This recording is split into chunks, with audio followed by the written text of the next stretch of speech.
tous! Aujourd'hui, je vais enfin vous faire la vidéo sur mes études.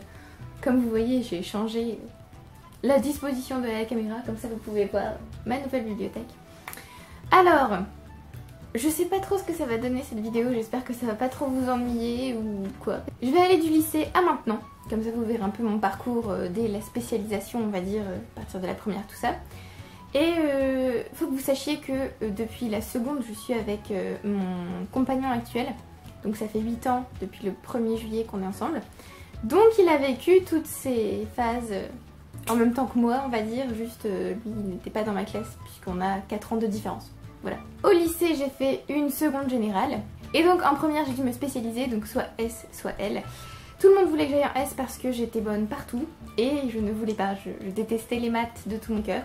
Du coup, je suis partie en L, au grand désespoir d'un de mes profs de physique. Parce que j'adore la physique, j'adore la chimie, j'adore la SVT. Mais les maths, je ne suis pas une femme à chiffres, on va dire. Donc, je suis partie en L. Et donc, j'ai fait une terminale L aussi, forcément. Et je me suis spécialisée en anglais, en première et en terminale. Donc, en terminale, j'avais 9 heures d'anglais, je crois. Et pendant ces 2 années, j'ai fait 3 voyages, pardon. Donc, je suis partie à Rome en première année, à Rome et à Naples en deuxième année et en Turquie pour un programme de langue Comenius, donc on était 4 à partir. C'était génial. En fait j'adore tout ce qui est antiquité, tout ça, et justement c'est pour ça que les voyages à Rome et à Naples ont, comment dire, fait exploser mon amour pour l'antiquité. Et donc maintenant j'ai envie de lire plein de livres là-dessus, tout ça, me documenter. J'aime la mythologie, la civilisation, donc voilà. Enfin, c'est grâce au latin en fait que je suis partie. Matière que je déteste par ailleurs, hein. Oui, parce que c'est pas parce que je suis en lettres que j'adore toutes les matières littéraires. Le latin, c'est quelque chose que j'ai énormément de mal à apprécier. J'ai une petite anecdote sur mes années lycée. Je lisais énormément forcément et je crois que c'était en première que je lisais Eragon, le dernier tome, l'héritage. Donc qui est assez gros quand même, il fait 890, quelque chose comme ça, pages. Et je me souviens d'une fille qui était dans ma classe qui s'est retournée vers moi, qui a vu le livre sur ma table parce que je le prenais avec moi en cours, mais il est quand même énorme. Et j'avais plus de place dans mon sac, du coup je le sortais en cours et je le laissais sur ma table. Et il y a une fille qui s'est retournée vers moi et qui m'a dit « Me dis pas qu'on doit lire ça pour les cours ». Donc je lui dis « Non, non, t'en fais pas, c'est une lecture personnelle ». Elle fait « Mais pourquoi tu lis ça ?»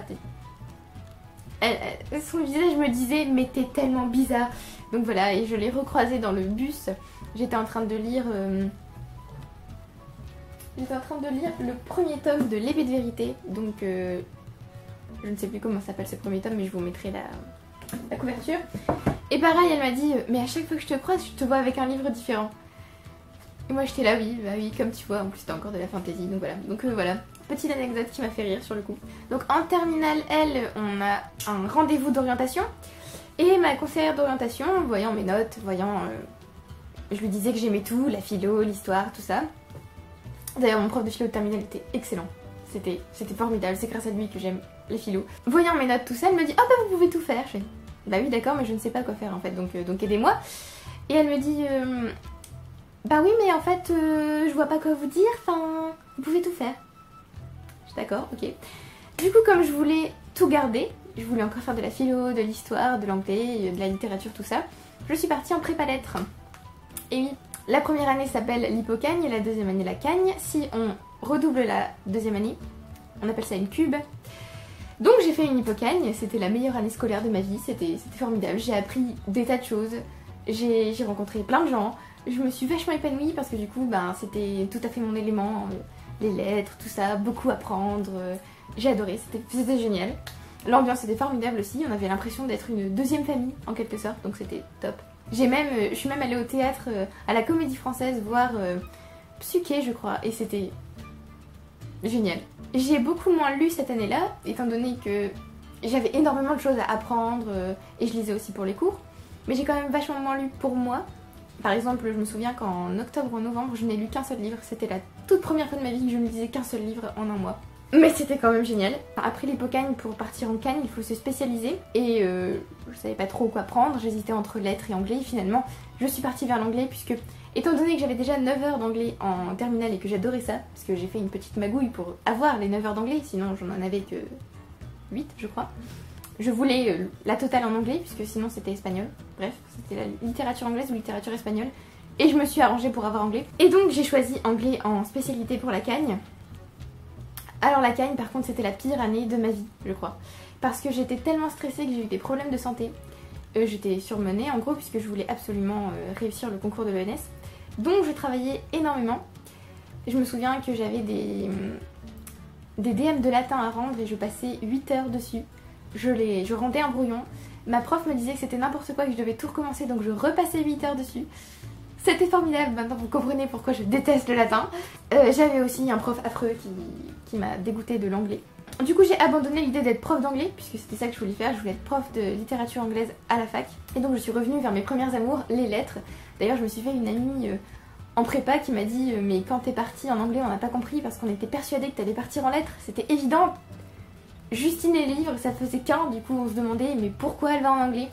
Et c'est juste parce que j'adorais l'anglais, la traduction, le thème, tout ça. Enfin, j'adore. Donc je suis repartie vers les lettres une fois que je suis allée à la fac et j'ai explosé mon record de lecture cette année-là, l'année du concours, parce que comme je ne pouvais pas lire de romans, de longs romans, vu que le concours était en avril, j'ai lu plein de mangas et donc je crois que j'ai dégommé pratiquement toute la série des Bleach cette année-là. C'est pour ça que mon niveau de lecture est parti à la hausse. Donc à la fin de la prépa j'ai passé l'ENS, j'ai été sous-admissible mais j'aurais été incapable de cuber parce que niveau moral et niveau physique je n'étais plus du tout opérationnelle on va dire. Par contre avant de passer à la fac, on taxe souvent la prépa d'élitisme mais enfin je suis pas riche, mes parents sont pas riches, c'est pas une question d'argent, c'est une question de mérite, de notes, de travail. Donc non, je suis pas trop d'accord sur l'élitisme. Voilà. Donc pour la fac, je suis rentrée en licence 3 de lettres modernes. Donc c'est pas du tout le même rythme de travail. Hein. Moi j'étais toujours en mode prépa, donc je travaillais toujours comme une malade. Mais en fait, il y a des moments où j'avais rien à faire en fait, vu que j'avais déjà tout fait en avance. Donc j'étais un peu là, bon, ok. Par contre je suis contente d'être passée par la prépa avant d'aller à la fac. Parce que du coup j'avais le rythme de lecture. Puisqu'en fac on est très autonome, en fait c'est nous qui gérons notre rythme de travail, tout ça. En prépa, vu qu'on a des délais beaucoup plus courts, du genre chaque semaine on a une version, une interro, une disserte, ce genre de choses, du coup on a vite acquis un rythme de travail assez important. Donc voilà, là j'étais contente d'avoir eu un rythme de travail soutenu, comme ça je pouvais un peu me détendre tout en travaillant toujours. Donc pas le même rythme de travail, pas non plus les mêmes matières, puisque j'ai dû rattraper des matières du genre grammaire et ancien français, puisque je suis partie en option enseignement, pour ensuite passer l'agrégation, ou le CAPES, hein, je vous expliquerai. Donc spécialité enseignement, donc voilà, on avait des cours de méthodologie de dissertation, du coup qui ne me servaient pas à grand chose vu que j'avais déjà eu la méthodologie en prépa. J'avais des cours d'ancien français, alors j'adore l'ancien français, hein, vraiment. Mais alors, rattraper 2 ans en une année, c'était très chaud. Par contre, je n'aime pas du tout la grammaire que j'ai aussi dû rattraper. J'ai eu un prof formidable, d'ailleurs dans les 2 matières j'ai eu des profs formidables. Mais alors, en grammaire, le prof était obligé de nous rajouter 3 points sur notre moyenne pour qu'on ait l'UE, en gros, pour qu'on ait la matière. Parce que sinon, en fait, il y avait des gens qui avaient en dessous de la moyenne, tellement c'était... Voilà. Bref. Donc c'était des examens type concours d'agrégation. Donc on était déjà en train de se préparer en quelque sorte. Donc j'ai eu des cours très intéressants et j'ai pu reprendre la lecture à fond. Je me suis donné à cœur joie cette année-là. J'ai aussi rencontré de nouvelles personnes, dont une amie actuelle en fait qui était avec moi en prépa et avec qui je ne discutais pas du tout, avec qui j'avais aucune affinité en fait. Enfin aucune affinité. Avec qui j'étais pas proche on va dire en prépa. Et on s'est beaucoup rapprochés en licence 3 et on est toujours amis. Par contre j'ai vécu seule pendant 1 an, c'était juste horrible. C'était affreux. Voilà. Donc je sais que je ne suis pas du tout faite pour vivre seule. J'ai retrouvé mes livres adorés. Donc j'ai relu certains de mes préférés. Et donc j'ai réfléchi à mon sujet de mémoire et c'est ce qui a donné en fait mon sujet de mémoire pour le Master 1 où j'ai eu ma licence. Je suis passée en Master 1 recherche. Donc j'ai encore rencontré de nouvelles amies avec qui je suis toujours amie. J'ai eu des nouveaux profs, des nouveaux cours qui étaient plus ou moins intéressants et qui étaient plus ou moins liés à mon mémoire aussi, puisque logiquement les cours de master doivent être en lien avec le mémoire qu'on a choisi d'écrire, sauf qu'il n'y avait aucun cours en fait sur sur mon mémoire, donc tant pis. Donc j'ai choisi un master recherche, en fait j'avais le choix entre master enseignement et master recherche, donc MEF et recherche. Le MEF c'était pour passer le CAPES l'année suivante, enfin en fin d'année. Et le recherche c'était pour aller directement à l'agrégation après le master. Puisqu'en fait logiquement quand on passe le CAPES, enfin quand on passait le CAPES avant, on avait donc en master 1 des cours pour préparer le CAPES, une préparation de CAPES. À la fin de l'année on passe le concours. Et l'année suivante on a un stage. Et ensuite on commence à travailler. Voilà. Mais avant ils donnaient une année sabbatique entre guillemets pour pouvoir passer l'agrégation. Et donc pour pouvoir être titularisé, voilà. Sauf qu'ils ont arrêté de donner cette année sabbatique entre guillemets, cette année de préparation d'agrégation. Donc c'était soit je passais le CAPES, soit je passais l'agrégation. Et j'ai choisi l'agrégation. Un petit défi. Voilà. J'ai choisi de faire mon mémoire. Alors attendez, j'ai le titre là parce que ça fait un nom quand même. Hein. Alors mon titre de mémoire c'était Le reflet dans la littérature d'épouvante, étude de 3 types de reflets du miroir à l'œuvre. Et les œuvres que j'avais choisies, ce sont tout simplement mes livres préférés de tous les temps en fait. Donc comme je vous dis, après la prépa je suis revenue vers mes livres préférés on va dire. La majorité sont en anglais. Et en fait j'ai choisi d'abord Les Fleurs du Mal de Baudelaire, qui n'est pas en anglais bien sûr. Mais il me fallait une œuvre française et de toute façon je voulais travailler sur Baudelaire, c'était sûr et certain, pour mon mémoire. Le meilleur livre de tous les temps, évidemment. Ensuite j'ai choisi Dracula de Bram Stoker. Dr. Jekyll et Mr. Hyde de Robert Louis Stevenson. Frankenstein de Mary Shelley. Les œuvres complètes d'Edgar Allan Poe. Alors j'ai surtout travaillé sur The Fall of the House of Usher, donc la chute de la maison Usher. Il me semble que j'ai aussi travaillé sur Le cœur révélateur, je crois. Et il y avait aussi La fosse et le pendule, enfin plusieurs de ses nouvelles en tout cas. Aucun de ses poèmes par contre. Mais j'ai quand même tout lu, hein. Je vous le dis. J'ai tout lu. Et The Picture of Dorian Gray, le portrait de Dorian Gray d'Oscar Wilde, qui était une de mes œuvres annexes. C'était formidable, j'ai adoré travailler sur ce sujet, c'était génial. Et du coup je me suis dit mais pourquoi tu fais pas de la recherche ton métier? Et en fait ça me stresse tellement la recherche que je pense que non, je ne vais pas en faire mon métier. Hein. Je tiens à garder ma santé mentale. Ensuite je suis passée en master 2. Donc là j'avais moins de cours mais j'avais un mémoire de 100 pages à écrire. Voilà, le semestre 3 était assez mal fait je trouve et les cours étaient pas du tout en rapport avec le mémoire. De toute façon c'est un peu compliqué étant donné que chacun prend le sujet qu'il veut donc c'est quasi impossible. Et avant en fait en master 2 les élèves n'avaient pas de cours, ils travaillaient juste sur leur mémoire pour vraiment rendre quelque chose de conséquent. Et étant donné qu'on avait des cours, des dossiers à rendre, des devoirs, tout ça, on n'a pas trop pu travailler toute l'année sur le mémoire. Donc certains ont surtout travaillé en mai-juin sur le mémoire. Donc bon, pour faire un mémoire de 100 pages c'est un peu compliqué. Mais voilà. Et donc le mémoire de cette année du coup, puisque c'était cette année, c'était la réécriture de gothique chez les auteurs féminins du XXe siècle. Et mes œuvres, les œuvres que j'avais choisies, c'était The Woman in Black, donc la Dame en Noir de Susan Hill, que j'ai rajouté après parce que j'ai adoré en fait. Donc je me suis dit que je pouvais exploiter carrément ce livre dans mon mémoire. Rebecca de Daphné du Maurier, excellent. Fireworks d'Angela Carter, donc Feu d'artifice, que j'ai aussi rajouté après. The Bloody Chamber, la compagnie des loups d'Angela Carter. Excellent. Excellent. The Haunting of Hill House, la maison hantée de Shirley Jackson, que j'ai aussi rajouté après. Normalement ce devait être qu'une œuvre annexe et en fait il y avait trop à dire pour juste la laisser en annexe. The Accursed, maudit de Joyce Carol Oates.